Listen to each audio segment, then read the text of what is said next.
Hello Leo, thank you for joining me for your monthly forecast for October for the Sun or the Ascendant. Your everyday communications and thinking are very much in the astral spotlight this month, particularly in the first 9 days when Mercury, the planet which controls this activity anyway, is in a prime location for you to really sparkle when it comes to demonstrating to people just how quick-witted you are, how much you can engage with ideas, express talents and flair of your own. And most of all, there's a kind of pace and energy to proceedings, which is going to be really fun to be part of. Now, there is going to be a very, very important new moon in this sector on the 9th. But if we wind back to the 2nd of the month, there is a quarter moon. And this occurs in the part of your scope known as the 12th house, which is very much to do with reflection, the more psychological side of life. That angles to the Sun in the 3rd, so we have a 12th, 3rd house axis.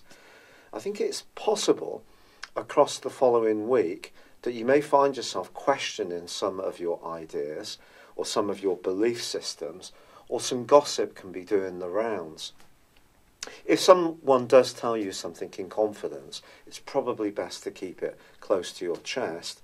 But equally, just be aware that other people can be talking about some of your situation and not necessarily in the most informed way. Now, the big news, the astral news this month, that's coming out through the YouTube airways particularly, is going to be about Venus going into a retrograde on the 5th. Now that's going to go on in the sign of Scorpio through to the end of this month and through to the middle of next month, November, in the sign of Libra, because of course it's inverting, therefore goes back one sign in November. So what does it mean for you, this Venus retrograde? Venus retrograde in some ways is a bit like Mercury retrograde, but just in a different way. Venus is about relating, of course. It's about love. It's also about our taste. It's about aesthetical beauty. So very often Venus rules our environment in some way. If you're someone who has particular pride in the way you keep your home, you like it to have a certain style, then Venus is probably quite prominent in your natal horoscope. In this part of a Leo's horoscope, I think there can be some rethinking around your home situation. Now, Venus, of course, always also has an impact on money. So it's possible that you could be thinking about home-based business, something to do with crafts, using your hands. And because it's in your 4th solar house, I think it may be that there could be some thinking around your family situation too. And also the 3rd house energy that's buzzing around can be about brothers and sisters, so siblings.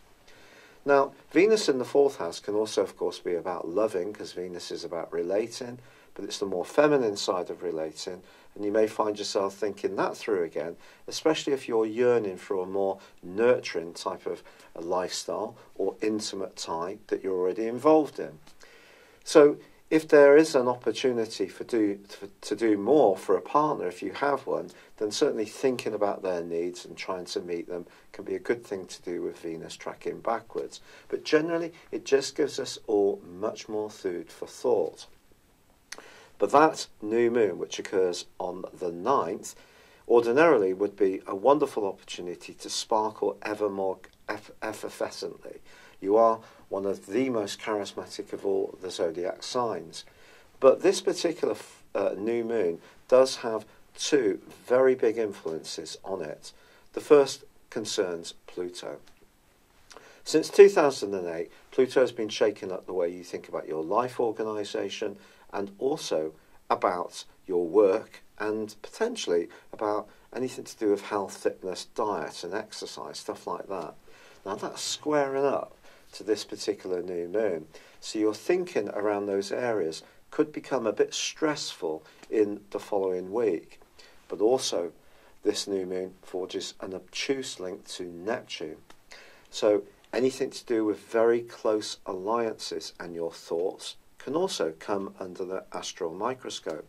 So along with Venus tracking backwards, I think there is the potential for a little bit of tension and especially if you're trying to get a lot done. You're trying to be very quick, trying to be as busy as possible.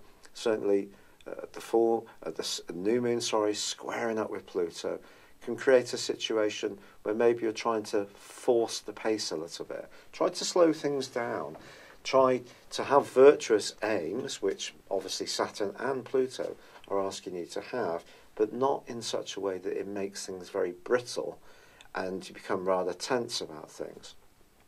Now, Mercury is going to be moving on the 10th, moving into Scorpio, joining up with Venus, and of course, we already have Jupiter here too.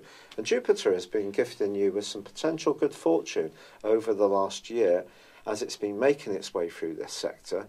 But at the end of the day, Jupiter is about growth. So if you've moved, upgraded, there's been some ins and outs in terms of who lives where you live, then that really wouldn't be a surprise.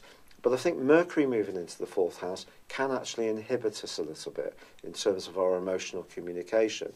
The tendency here is to let thoughts go around our mind rather than say exactly how we feel. There's also a quarter moon on the 16th in Capricorn, which is going to be emphasising that potential for tension and brittleness. So again, try to relax as much as possible. The great news, however, this month is that Mars in your opposite sign, which may have made you a bit feistier in your interactions with others, even a bit more competitive since the 2nd week of May, that's no longer clashing with Uranus, as it was from then through to the end of last month, the end of September. We can all let out a sigh of relief about that, but Venus is actually squaring with Mars in the first 2 weeks of this month. This again points towards if there's some kind of disharmony or lack of unity around some kind of close relationship, it may show itself. So I think all of this will be giving you a lot of food for thought, particularly once the Sun moves into Scorpio on the 23rd. Then you may find it's better to just create a few more moments of solitude, of silence, of quiet meditation. You may want to just gather your thoughts, keep people a little more of a distance. But the retreat in Venus then connects with the Sun. When Venus and the Sun go together, it can be said sometimes that Venus can almost be diminuted. I actually feel it will reinforce the vibe of Venus. So across those few days, don't be surprised if you do want to improve some aspect of your home by splashing out on something that would make it more comfortable, or some kind of item which is just purely from a more artistic or creative viewpoint, just going to add pleasure to your existence. But we also reach a critical point here, because Uranus may not be squaring up with Mars anymore, but it is going to be opposite Venus and also the Sun. This is very, very intense stuff. If there is something about your home life that's being interrupted by the demands of work, or work itself just seems unpredictable, or someone you interact with seems to be making demands on you, and being more outspoken and not necessarily understanding how sensitive you can be at times, if also really quite surprisingly private about your personal feelings, this could create a lot of tension at this point. Not least because at this point also the reversing or inverting North Node in your sign, which arrived on the 10th of May 2017 and will be with you until the 7th of November 2018, well, that moves to come into the opposition between Uranus, Venus and the Sun, creating a grand fixed cross. Now, this may all sound a bit complex, but essentially the North Node in your sign, the Dragon's Head, is like a mini Jupiterian influence. And since that May the 10th of last year, it's given you extra encouragement to be more creative and to invest more in your individual talents. That's a very good thing. But this is going to be inverting back into your 12th solar house in November, which is going to see you much more reflective, much more connected to the more emotional side of your nature. And I think this particular Grand Cross can see you reach a bit of a point in your whole existence, really, which makes you think about whether you're on the right track or not, perhaps around work, perhaps around home, perhaps around intimate relationships, because the South Node is in your sector of relating, and of course stormy Mars is still there. However, there is also a very potent, an extraordinarily potent full moon, which occurs on the 26th, because this is going to be conjunct Uranus. And if there is any situation, be it professionally, privately, in a relationship, where you feel your power is really being limited, your voice is not being heard, or perhaps you've been too much of a role player, following along with what you think other people expect of you, to the point where your own needs are being minimized, I think this can be highly important to you over the following 2 weeks. You might find yourself being much more rebellious, and you may find it very painful to be so, but it could actually be really positive for you, because as the month comes to a close, Mercury switches into the sign of Sagittarius. Although it is in detriment in Sagittarius technically, for you this is good. You're suddenly going to regain your voice, regain your sense of humour, and potentially start to come out of the rather crab-like state that you've gone into in the last week or so of the month, when you may feel particularly tender, particularly wounded by some people's attitudes, or desire to be freer around you, to break down something that for you has been set in stone, some kind of rhythm or regularity has to change, Leo, whether it's coming from you or coming from others. Staying exactly as you are is probably not an option. But with Mars in the sign of Aquarius, free of Venus by the half point of this month, free of Uranus, that does give you a feistiness which can be good for you. You can lay down boundaries of what you will accept. And with Mercury moving at the very end of this month, your personality power is really going to burst back into the fore. So, a complex month in some ways. Yes, Venus retrograde is at the heart of this. I think you're evolving around your needs, what you want, what you're prepared to give, and you can be one of the most generous of all the zodiac signs. But it has to work for you too. It can't be all give and no get, but equally, don't try too hard to please everyone this month. It is important to please ourselves too. It's been a real pleasure with you. Thank you so much for the lovely comments people keep sending in about my rheumatoid arthritis, which has been incredibly painful, and I've lost a lot of weight.